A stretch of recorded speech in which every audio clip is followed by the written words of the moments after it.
Hey guys, it's Alex here. Thanks for tuning in to episode 2, Finding Your Purpose When Things Fall Apart, part 2 of episode 2. I just want to say thanks for listening to part 1, and I'm just going to jump right into today's episode. No introduction here. We are just going to start off where we left off in part 1. So sit back, relax, and enjoy. Thanks.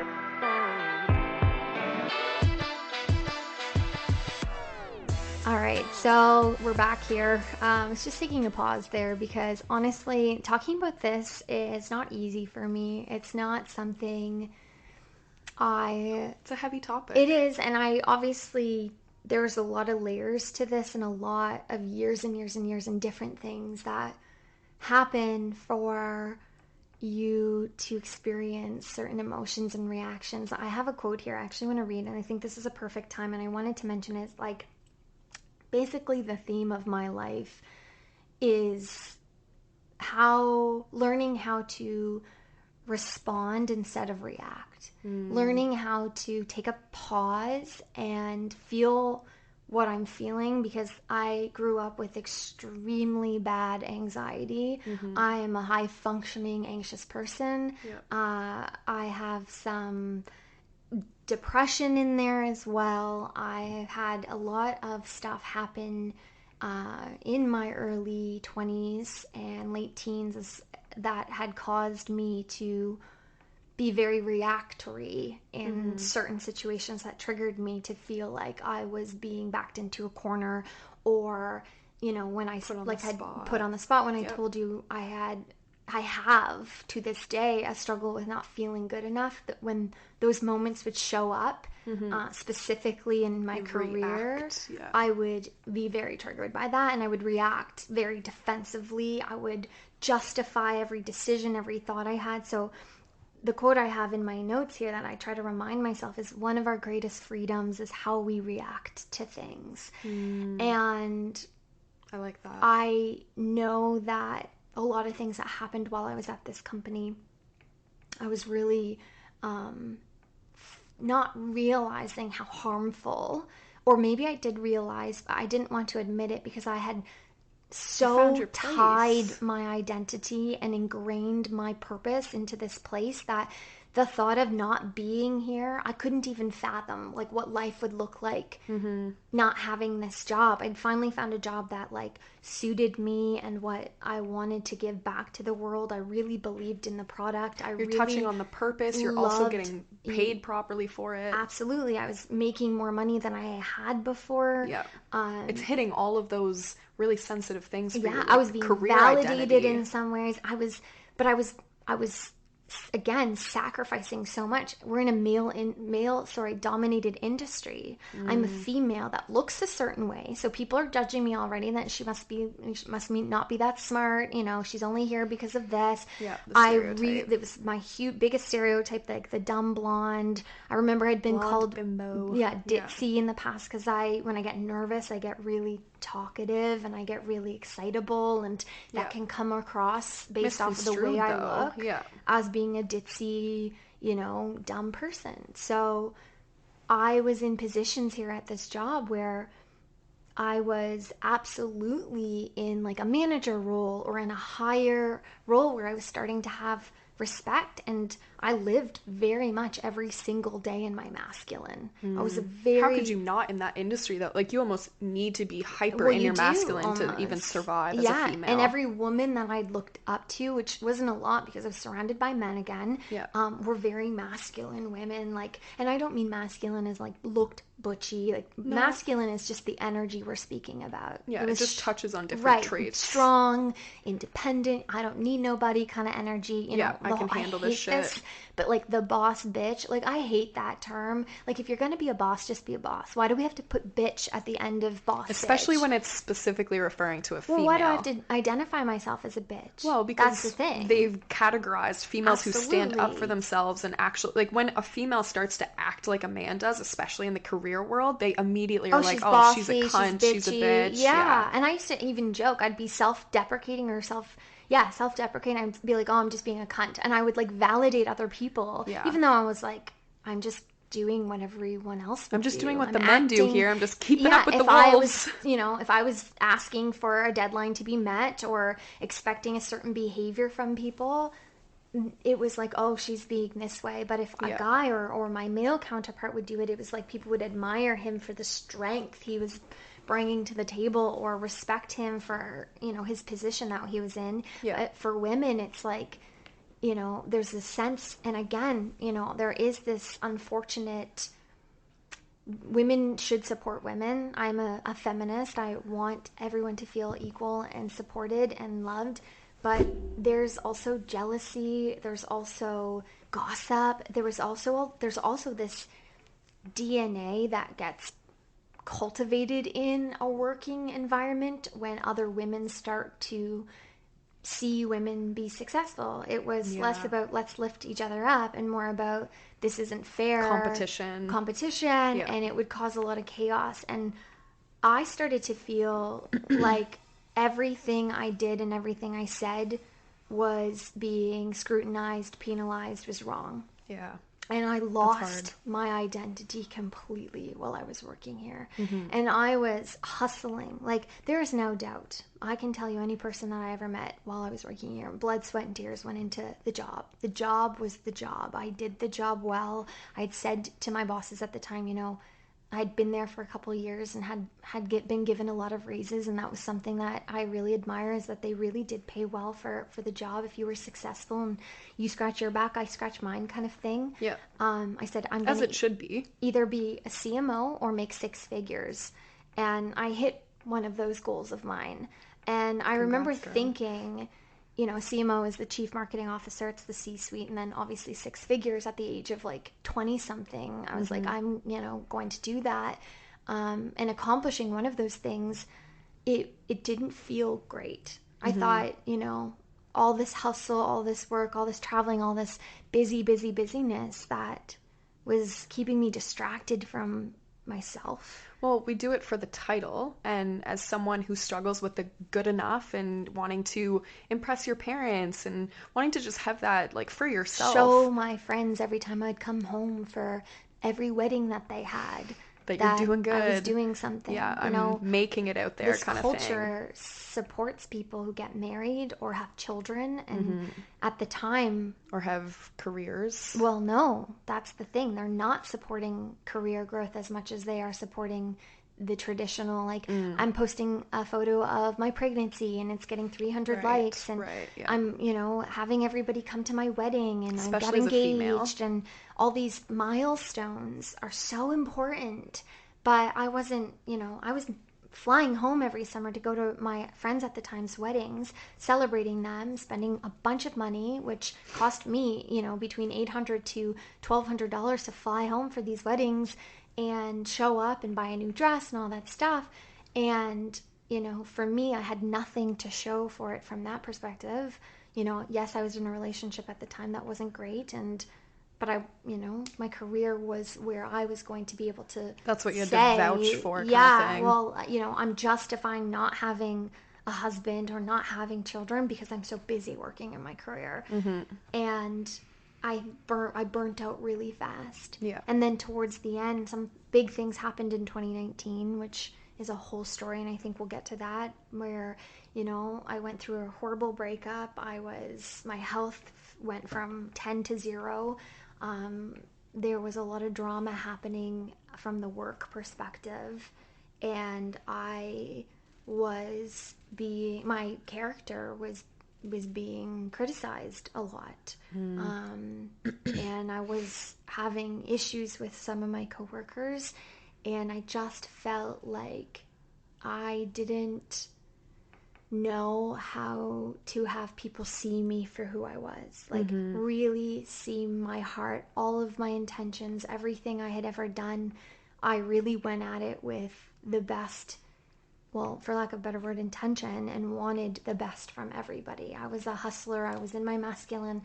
but I still You're felt, also sacrificing so much yeah, though, like well, for not that. even realizing it at the time. Well, it was just that to you was kind of how you made it out to Oh, I got be. addicted to it. Well, especially then you did it for so long. You had all these jobs back to back leading up to it that weren't quite the one. They weren't really the best fit for you. You weren't making enough money. Like you were starting to get the fulfillment, but it wasn't touching on all those other things. Then you get this job and you're like, okay, I sacrificed this, and this to get here.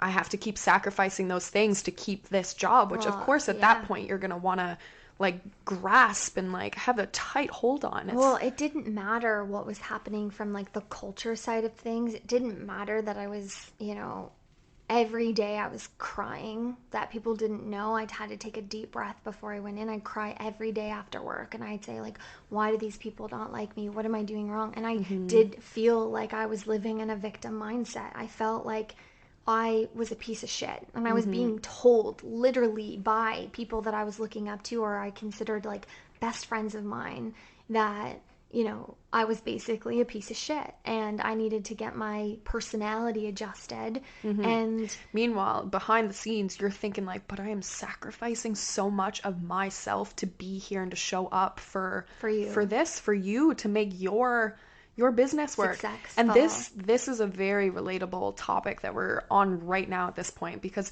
so many people do that, right? So many people are working out in this world for other people's dreams, for other people's businesses, and you're helping them. You're sacrificing your own, whether it's at home relationships with your partner or your family, or you're sacrificing having your own hobbies, your own passions, or diving into your own entrepreneurship and making your own path. Like, we sacrifice a lot of those things to help build up other people's companies and businesses. And yeah, eventually, I'm not going to say this for every place because I know it's not true. There's some places that are really great, but a lot of places you get to a point where you're like, well, you're not really taking care of me anymore. Yeah. You're actually tearing me down when I'm trying so desperately to build you up. And I'm speaking mostly for my own personal reference here.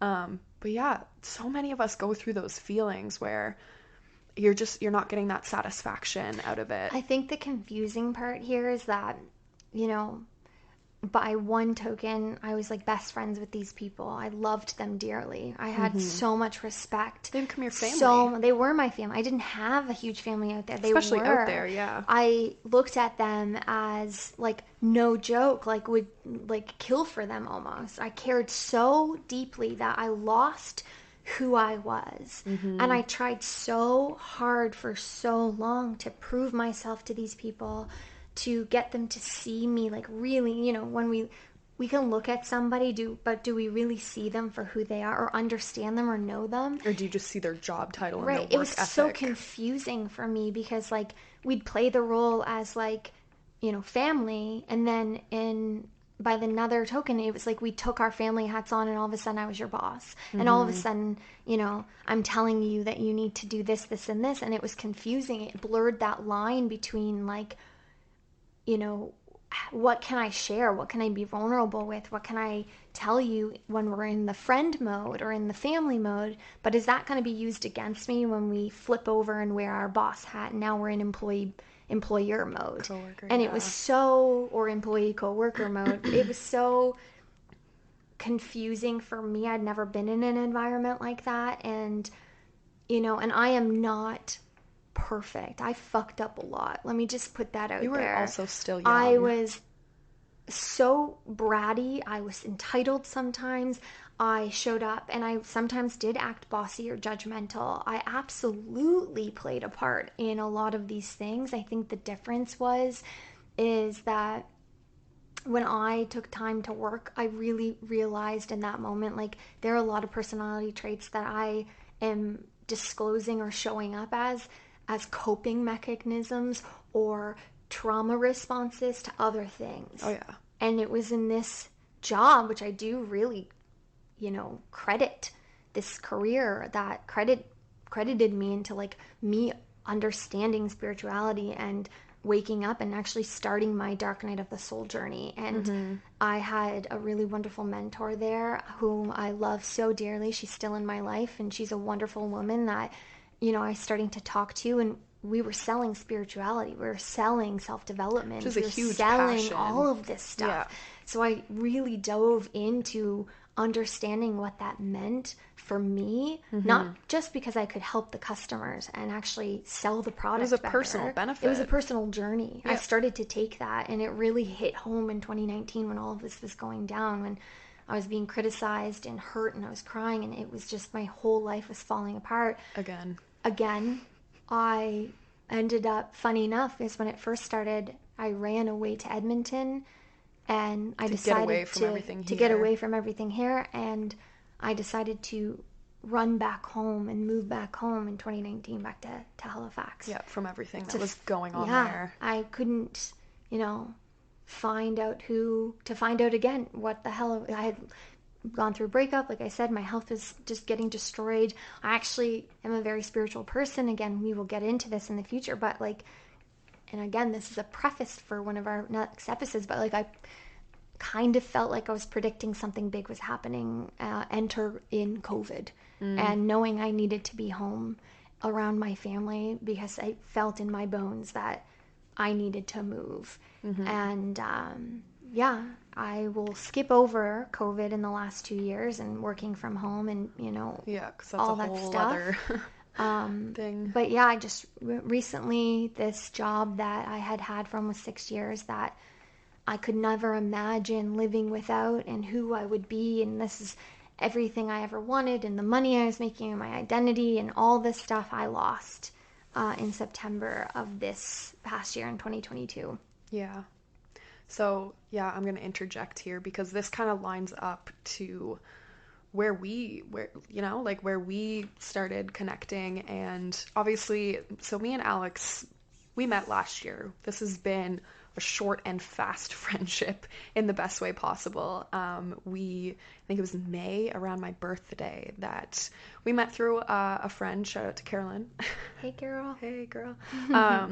So we met through a friend, and so when I met Alex, she had just come back from Edmonton and was doing her life here in Halifax again, still working this same job. Well, I'd been home. We met in 2022. I'd been home since 2019, but it was COVID and all that shit was. So it was just when things were starting to open up, like again. normalcy again. Yeah, but your life was here in Halifax.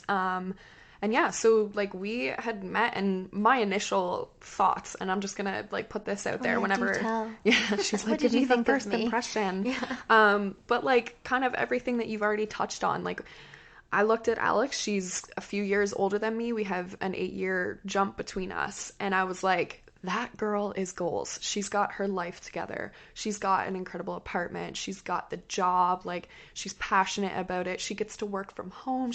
I saw all these trips and travels and adventures that she got to do working for a company that I knew that she was passionate about the topic and everything that you guys were doing. And obviously this was very new to our friendship, so I didn't know any of the personal struggles that you were having with your health and your relationships on your own, but then also any of the personal struggles that were stemming from this job and the hustle culture and the burnout that you put yourself through, which led to you having to move home.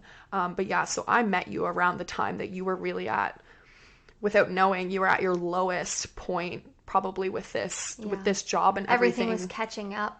It was when you slow down is when you start to you come home and you suddenly see oh my god, I was surviving. I wasn't living. I was just definitely not living. Yeah. And the amount of healing that I was starting to already do, so like I said, I had started my healing in 2019. But for those who are on a healing journey, you often it's ongoing. Become the sickest when you're slowing down and healing, because that's when all that stuff comes to the surface that you had been pushing down and ignoring for so long. Yeah. So that was literally around the time that me and Alex had become friends, and I think that's probably what made us connect so quickly, is because the same time that you were going through all of this and having all these deep realizations and all these really big like topics coming up that you had to heal through and work through was at the same time that I was going through very, very similar things, but in a completely different form. Yeah. And just in my version in my life. Yeah. And again, we didn't know any of the behind the scenes stuff that was going on in each other's lives. We started talking very quickly because obviously we run a podcast now. We have no issues chatting or anything like that. We're very chatty and open in that sense. Well, the universe brings people together for a reason, a season, or a lesson. Yeah, she's my Scorpio sister. Yeah. Well, we are opposites on the birth chart. Yeah, Taurus over here. Yeah. Yeah.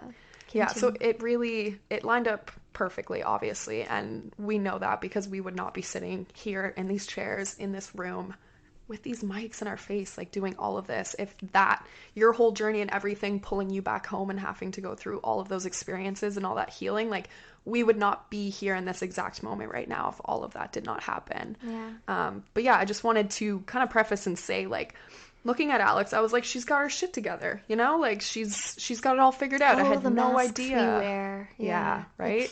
It's, meanwhile, I'm here having an identity crisis.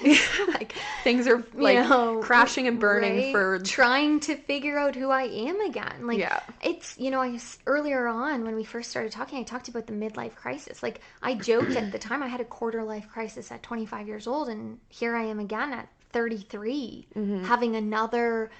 like existential, who am I? The same questions. Why am I here? What is my purpose? What have I been doing? What do I do? And for so long being told by people that I admired and looked up to, in so many ways, whether it's not even about the work, like this was never about the work. It's like you as a person are not good enough. And I felt that, they may have never said those words, like, i.e., you are not good enough, but I didn't like my personality. I knew that other people didn't like my personality, but then there was parts of my personality that I loved and made me who I was and made me vulnerable and honest and authentic and kind and thoughtful that, was being challenged. And so I showed up for years trying to be the version of a person that I thought they wanted me to be. That's exactly what it is. And then I remember writing down in my notebook, one of my 12 journals that I have, and it was like in big bold letters, like, who the fuck am I? Yeah, like, who for is me. Alex? Yeah. Who, what makes me happy? Because what I thought made me happy and how I was showing up was not what other people wanted from me. So then I changed to be more like them, and I was getting praised, and you're so much this, you're so much better, and da da da. But then it eventually stops working. And then that all of a sudden wasn't good enough. Well, because it drains you. And I just felt like I was playing a character. But the problem is at the end of the day, when I removed that mask, whether it was a subconscious or a conscious mask, I was like a shell of a version of who I was, and there wasn't anything underneath that made me feel connected to like who I wanted to be. Yeah. And the ironic part is that my friend and I, Brittany, showed it to Brittany, who also is Carolyn's friend. Yeah. We had gone for a walk that Monday morning, and I had been sharing these things lately because things were happening at the company already that was slowing it down, and I knew at the time I'd already been intuitive. You knew what was prepared. Coming, kind of thing. Like I'd already been feeling like things were changing. I hadn't got a lot of things were happening. I'm an empath. I'm intuitive. I have these feelings. I kind of could tell. And I remember saying to her, it was like 8:00 in the morning on a beautiful, beautiful September morning. It was really warm out. I remember saying to her, like, I need a sign. I need to I don't feel like I'm on the right path. And mind you, at the time, for years, I had people at that company and outside of the company say that I needed to leave. I needed to quit. They saw me signs outside of that. Yeah. And, at this point, I had gone through 3 years of hospital visits and lots of medication and different specialists and a lot of drugs and a lot of struggles with my health that it was happening behind the scenes, behind closed doors. Your health was like the number one indicator, and I feel like that happens to so many people. Like your emotional side is not doing good, but you keep show up in your body. Well, yeah, but you'll keep pushing through, and then suddenly your body starts coming forward with all of these things, these red flags. It's and you're almost like, you can't ignore it. Well, anymore. It's a big old fucking stop sign in your face, and it's like, listen, if you're not going to listen to that gut feeling feeling, if you're not going to listen to your heart, if you're not going to listen to the logical side of your brain that's telling you like you're not on the right path, or even the external signs of people telling you like you shouldn't be working this job anymore, you should get out now, or whatever the case was. But I couldn't remember. I couldn't. My identity was tied to it. You were so Everyone connected. else was like, every time I talked about my job, they were like, "Oh, I'm so jealous. Oh my god!" Like I said, I was making great money. People were like, "I'm looked so up to you. impressed." Da da da. And I was like, again, who is Alex outside of this? I was, I woke up every day and I had nothing really going on in my personal life. I was very lonely, experiencing some languishing, COVID, like I said. I didn't have a lot of friends anymore. I was mourning a lot of my old friendships and watching them succeed in their personal lives with their families and their beautiful children and their husbands that they met in, some as far as elementary up to university and so on. And I'm happy for them. I'm not close with them anymore. I don't see them. I didn't have a social life here either. So my entire life became work. And the thought of not having that job, then I would have nothing. Then I would That's the only thing you identified to. Right. So then that's hard, girl. That's a really big one. Funny enough, I was saying to Brittany that morning, jumping back to the story, was, I felt unmotivated, detached. I was lacking in my discipline, being somebody who was hyper focused and organized, notes upon notes and different programs and softwares to keep us organized. I'm a project manager by nature. I was doing lots of things to keep everyone else in the company organized, like constantly not just thinking about my own work, but everyone else that I was either responsible for or supporting in the industry. But I didn't feel like I cared about anything anymore. When you're bored or you're not challenged or you feel stuck in your job, the only thing that's meant to give you purpose, you start to think, what the hell am I going to do? So that morning we went for a walk and I said to her, I was like, I need a sign. Like, I need a sign. So I jokingly screamed at the top of my lungs in the air, universe, if I'm on the right path, give me a sign. And I lost my job that day. That literal day. That literal day. And I thought to myself, almost 6 years here and sacrificed so much, and they had given me so much. Like, don't get me wrong, my first NBA game, my first trip to Disneyland, like, I made a positive impact. Yeah, there was so much good. And I really didn't, with the bad, there is the good, and I'm not going to not acknowledge that I, deep down still love these people, but also have a lot of anger and frustration and hurt and pain that, I probably won't even really get into, but maybe it was confusing as well. So it's like within 4 minutes, I lost a job after almost 6 years. It was like all it took was them talking to me for 4 minutes, and that was it. And that's hard. And video call 4 minutes later.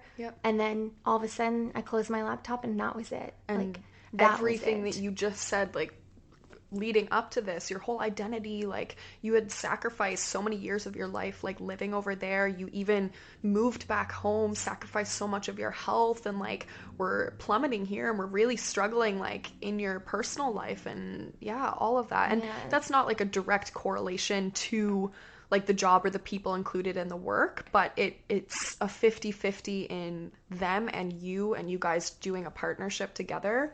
And it really... It is hard to think that, so many years, all of it kind of disappears in the span of a sec. It's like that, that joke, your life flashes before your eyes, or things can end in a second. Like, even when from a call. From just a call. Like, that's how quickly. And, circumstances around it, I won't get into, obviously, for lots of reasons, but, I thought immediately, I didn't cry, by the way. She still hasn't really cried. No, I have not cried about it. And I think, I'll go back to the quote, is like, one of our greatest freedoms is how we can react to things. And I chose in that moment, like, you could have been so mad. I could have done a lot of things, but I wanted people to see that who I am at my core is genuinely a good, kind person. I have a lot of respect. I want to be showing up in a way that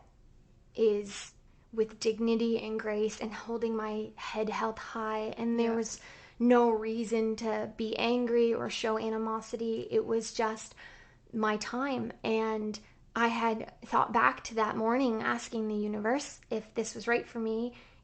This clearly was my sign. So how could I be angry? How could I be upset over something that I knew was in my best interest and, was going to be a blessing? As terrifying and scary and unraveling as I felt, it was almost like, for lack of better words, it was almost like, thank God you did it, because I wouldn't have had the balls to do it myself. Yeah, and honestly, that exact phrase that you just said was probably word for word, I think, what I said to you, because yeah, like, again, I knew you for not a very long time. I didn't know really any of the backstory of like what was going on in the work. All I saw as we became closer and closer was that you were not doing good. You were not okay. And there wasn't a lot in your life that was bringing you joy and happiness. There was actually way more circumstances in your life that were bringing you down. And like your health was plummeting. Everything was very, very prominent. And I could see that as someone who was just getting to know you. But yeah, and word for word, like you just said, the universe has your back no matter what. So, like, to briefly tie into our title and our topic for this entire episode this week, things fall apart, and they fall apart often, and they're going to fall apart again multiple times. We all go through this countless times. We have no idea how many times or what the circumstances or situations those are going to be like in each of our individual lives. But when something falls apart for you, I think the biggest thing to remember is that it's happening for you. Yeah, it's not, things don't happen to us. No. They happen for us. Yeah. And I think because I had the luxury of spending the last 3 years in solitude and quietness and calmness, I got to learn that, and it prepared me for what, if you would have asked me 5 years ago, could I have ever imagined losing this job that I loved so dearly, I would have said I would have died. I wouldn't know what to do. And meanwhile, I couldn't have even fathomed the fact that when it actually finally came to terms and it happened, I was the calmest I had ever been in so long. I just felt this sense of like, yes, things are falling apart, but I know it is for my greater good, and I have this unwavering faith and, I don't know, in my soul, in my bones, in my gut, that told me that, to show up with grace and gratitude, and that it's going to be okay. Yeah. And that's such a powerful thing, to have that in yourself, first of all, to have that connection with the universe. And obviously we're touching on spirituality here a lot. But like, to have that is so powerful, that deep knowing inside your gut that this really shitty outcome that just happened to you, that a lot of people would have like fallen into a deep, deep depression over, it was your saving grace. But honestly, a lot of people could be in a deeper hole, struggling so much more, and I wouldn't say you got it all figured out yet, but absolutely not. Look at, and that's going to take some time. I'm still struggling, obviously. Of course, a lot of things come with that, but look at where we are right now. Well, this exactly, it's like finding your purpose when things fall apart, I think. And let me preface this with, like, if you're in that place where you are struggling, or something big happened, you lose your job, or you break up with your partner, or you're getting a divorce, or you get in a massive fight with your best friend and you don't speak anymore, whatever that looks like, something happens to your physical body. Oh, sorry, I have Xavier here on my lap. I just punched him in the face. Here I'm trying to be like sentimental and give this beautiful speech. Knocks her cat out. He like looks at me with his mouth open, his eyes, poor guy. Oh. Anyway, long story short is, it is okay not to be okay. It is. I am giving you guys permission to feel your feelings, and to not let other people tell you that your feelings are wrong. Let me just say, like, feelings aren't facts, so don't allow it to encompass you. And what I did with me was like, it enthralled me. It was my entire world. Yeah. And I allowed my feelings to become facts, and they aren't. They are just feelings. The thing is that how you respond and react to those feelings is going to either make or break your next step. It is. And you need to be in a space of like, give yourself time to respond, give yourself processing. Yeah. I took a week before I acknowledged, before I signed anything. I took that time to like sit in meditation, to go for a walk, to listen to music, to talk to my friends, to talk to my family, and they all gave me permission to, like, and like, thank you for being there, because that, having a support system is really important in these moments where you feel like, it would be so much harder alone without and something. like things are falling apart, but like, it can always be worse. And that's not to take away from the fact that it is still really shitty. At the end of the day, like you said, Liv, like, we are going to build back up. When you hit rock bottom, there's only a way to go, and that is up. And it's like when one door closes, another door opens. I know we have these idioms and these sayings and these stories, but they're also real. They come from something. Like, I have a shirt that I proudly thrifted that says everything happens for a reason, which I just, in my heart, believe. Everything happens for a reason, and you need to try your darndest. Again, I'm like 80 years old here. You need to try your hardest to remind yourself that, this too shall pass. And I knew in my heart in those next couple of months that, I had given myself a month to take off, to not work. And, I'm obviously hustling back and working again. But in that month, I sat down with Liv, and we had really decided, like, what are we going to do in October to start this, to find our purpose. Like, she had asked me, like, what would make you really happy? And I said, sharing my story, giving back, like, living through my experiences again, and letting people know, whether it's 1 or 100 people, like, we are all very normal. We are all going through this stuff. And there's absolutely ways to get through it that are going to help. And, my biggest things are trying to go for a walk, trying to move my body, journaling, writing, fucking scrolling on TikTok or watching Netflix. Well, maybe not Netflix anymore with everything going on. But anyway. What the fuck was that? Let's not even get into that, but I want to talk to you after this. All right, Netflix, we got something to talk about. What the hell? But honestly, being creative, listening to your favorite music, dancing, like, I'm not a big screamer. I don't cry. I'm not very emotional and that. But there's so many other ways to feel feelings and process them. And like, get Botox, buy an outfit, get some extensions, feel badass. Like, can I just say something as you're listing all of these things, though, that I want to point out as refer to what you said earlier? You were very much living in your masculine, and pretty much everything that you just touched on, where do you think that comes from? Oh yeah, feminine. Exactly. The beautiful the part creative of it. side, like living your flow, processing emotions. But that doesn't only mean crying. That can be journaling. That can be having a podcast episode with friends where we talk about our shitty experiences and our stories. Like, a lot, like, what you guys don't understand is this is very therapeutic for us, and which is part of the reason we felt such a calling, both of us individually and together, to share these kind of things, because it's therapeutic for us. We share with the collective and help other people, give them something to relate to, but also just know that you're not alone. And every single one of us, our lives are falling apart countless times, over and over and over again. And not to mention, like, these are all external things, like your job, your relationships, like, those are all things that we, our name even, it's like, that's how we identify, but like, that doesn't make us who we are. Like, other people's perceptions are their own reality, and yours are going to be very different, and the way we see the world is not black and white.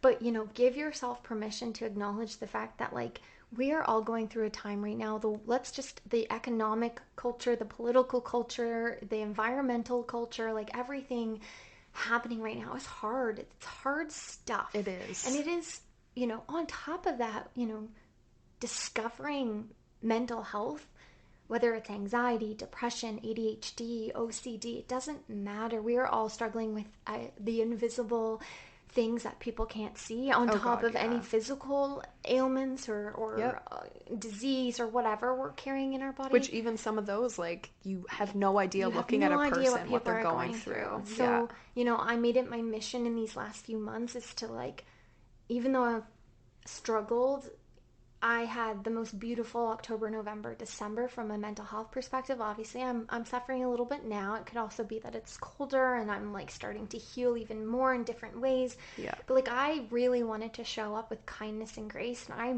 made an effort in October, November, December to like smile and anytime I did go, I was, tipping people or giving back in a way that I could, even if it was even if it was $1 at the coffee shop. I'm giving a waitress something that doesn't really make a big difference into her life. Like, but those little acts add up. Yeah. And I'm not like, it's okay to be selfish, and if altruistic, there's a whole argument in philosophy and psychology is like altruism doesn't exist, or does it, which is basically defined as not receiving anything back from giving. And whether we want to argue that it's real or not, it doesn't matter. If you are being able to slow down and take stock of how you feel, and then actually take responsibility for how you react or respond, or those actions. Like, if you're having a hard day, you're allowed to have a hard day. But try. Are you going to go out there and make other people's days miserable? Are you going to go out in traffic and lay on the horn and flip people off? Are you going to like say something disrespectful under your breath? Like, we have a choice at the end of the day. Yeah, and you know what? Sometimes you are. And this is coming from someone who's had pretty severe road rage in the past. I've probably flipped off more people like in a car than You need one of those signs that are on the back of the windshield with the middle finger that you can like turn on or light up. Imagine. Yeah. Just flip them Well, like flip them off with the digital sign. Not even anymore though, because I can't sit here and say that I'm someone who has road rage compared to what I used to have, because you're choosing to show up in a way that's more authentic to who you want to be. Exactly. But also another thing is I noticed how much that was playing a role on me, like how much that was really bringing me down in my personal life. Like, you're vibrating at a low density. We're going to get into a lot of spirituality. If you guys like spirituality and astrology and woo-woo crap. Just don't even call it woo-woo crap, because in a good way. That's like what people label it or whatever. And but it's not just like woke bitches kind of stuff that we're seeing trending on TikTok. We're just talking about like genuinely being your intuition and like following your heart and like really connecting with the universe and connecting with other people in more of like a being sense, rather than like, we're all humans obviously, but we all have an inner soul, an inner heart, an inner aura, all of that. But getting a little off anyways there. To finalize my story, it was a great story, Alex. which is a tiny little piece of this puzzle that we call Alexandria. I still ask myself, who am I? What is my purpose? I think I'm slowly working towards finding that. And I don't know, I'm not going to say if I got into a relationship and had a kid that's being a mother or being a wife is my purpose. Like, that's not what this is about. Like I said, I'm working now with some great people. I'm, still not 100% fulfilled totally. Would I love to have a farm with 1 million wild animals and give all of my money to charity and women's rights and animal rights? Of course I would. And I'm not there, obviously, but at the end of the day, thinking about, how I'm going to pay my bills, how I'm going to survive, all that stuff is important. But really what's the most important is like, what makes you feel whole and what is healthy for you. And it's really easier said than done. Like, sacrificing your health for your job is not something I recommend, but if you're doing that, let me see, I see you. There's I so understand you, and that's okay, and you're not wrong for doing that. But I hope if you are in that situation that you will have the opportunity or chance to one day find a place where it's comfortable enough or safe or healthy enough, or whatever your situation is in, that you can remove yourself from that experience. And try your hardest to find the positive and look back at that time as like a beautiful lesson and some wonderful experiences. It's never all bad. There's 3 sides to every story. There's my side, your side, and the truth. Yeah. And good point. At the end of the day, I'm so grateful for that experience. I will always look back at it. And I'm still working through some triggers and trauma. And there's some other things that, when we get into talking about careers and having an actual episode on, you know, the corporate world or OnlyFans or whatever your career is. There'll be more shared there. But at the end of the day, like, I'm thank you for listening, and I'm grateful to be able to have a place. I'm not going to call this a platform, but a place to be able to like understand and process all of these experiences with somebody, you know, that's willing to listen to that. So appreciate your listening ears for my story. Yeah.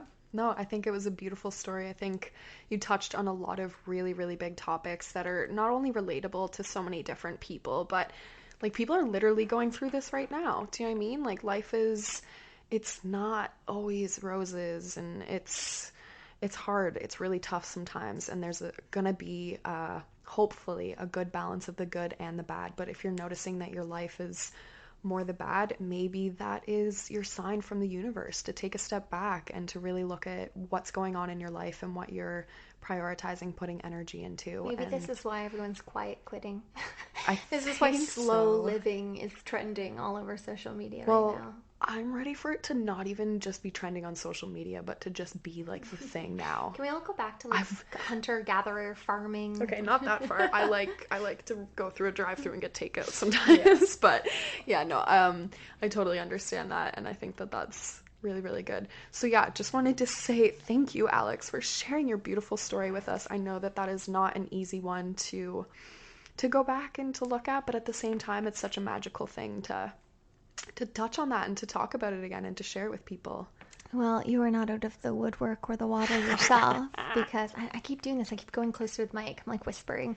Do you guys So yeah, like next ASMR? week, let's talk about next week. So that, I guess, is like part one. That's some of my story, you know. Just briefly touch on. Yeah. It's like an hour and 24 minutes long, but we have so much more to cover, which is so wonderful and beautiful about this is that we have another whole Liv over here who is anxiously waiting to tell some of her story. You know, this is finding your purpose when things fall apart. You know, the funny caveat is that we still haven't found our purpose fully, but we are working towards it. And Liv's going to share a little bit about her story and her moment of falling apartness. That kind of, it's like two puzzle pieces looking for a place to live. Her and I kind of have, I have an open hole, and she's gonna stick her thing in my hole. What on earth is going on right now? Yeah, so please next shut the week- podcast yeah, off. I'm No, I'm just done, kidding. You guys will basically get the spiel that you just heard from Alex will be my version. Which is extremely different. It's so different. Like you're Couldn't probably be gonna way more interesting. not even probably. that. No, stop that. But you're gonna be like, who are these two women, Well, and how the fuck are they friends, and how the totally. fuck are they like doing this? Think This about is this. crazy. You know, I'm 34 years old right now, and I'm living in my 30s, experiencing life as a 30-year-old, and you're going through, like, think about it.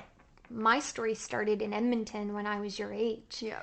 And look where I am today. So Yeah. we can only imagine. You're in the first version, or not first, like the 15th version of my falling apart, but you're in that kind of space right now. And so your perspective and your story is going to be told from that in your 20s. And I think that's really important.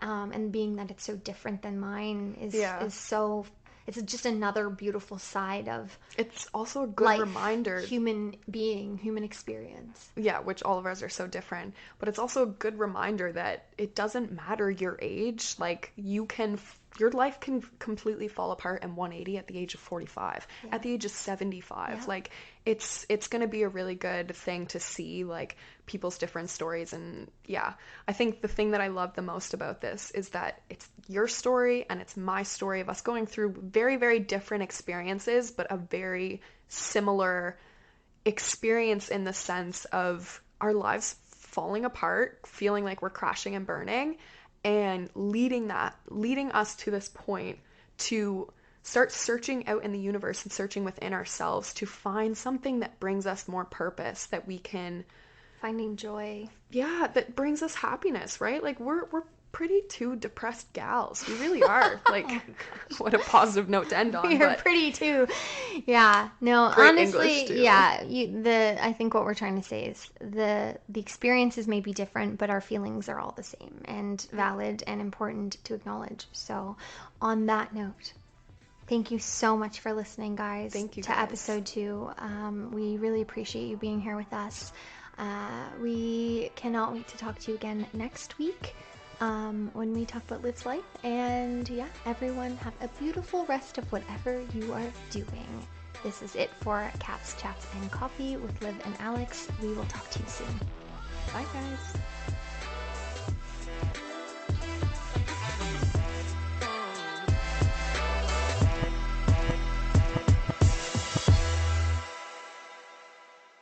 Okay, I feel like I'm not getting to what I want to say. That's okay. I will say right now that I've loved everything you've been saying thus far. I feel like I'm dragging out because, like, I want to talk about, like, I feel like it's just so generic, but I want to talk about, like, I'm saying how much I loved it, but I also don't want to be like, but it was toxic and, like, I don't know. Are you scared of bashing it for them to hear?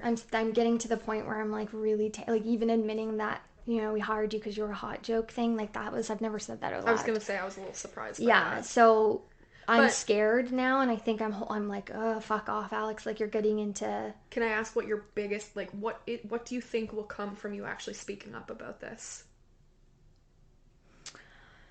Victim, people thinking that I think I'm a victim. Are any of them in your life anymore? No, but it doesn't, that's the thing. I know they're not, but I'm still fearful of that. Yeah, but that's what it is, girl. It's a fear. Yeah, no, I know. I'm admitting I'm afraid, and I'm trying to get past it, but I'm, like, thinking in my head, how am I going to set this up to give value to the listeners? That's not just telling my story. Like, I need to give some value here, and I don't feel like I've given any lessons or value. I wouldn't say that. I think we also need to remember that us just sharing our experiences and our stories, like us hitting these certain points, that is value, even when we don't pull it back and be like, here's the specific value that you get from this kind of thing. Yeah.